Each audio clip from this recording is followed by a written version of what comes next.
mga gustong kumanda, may mga nababagay sa inyong organic beauty products.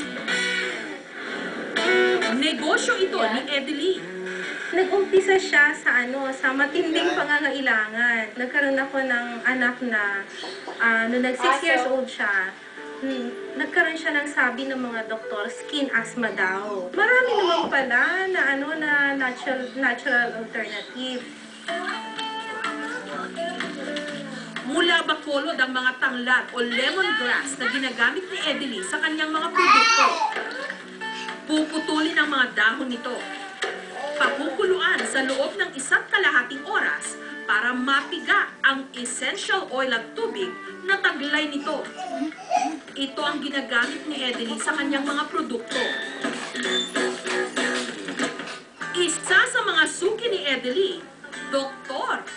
When I tried it from a friend, nakita ko na mas maganda, mas mabilis yung effect niya. I noticed na nawala yung oil, nawala na yung pimples. I rarely get pimples.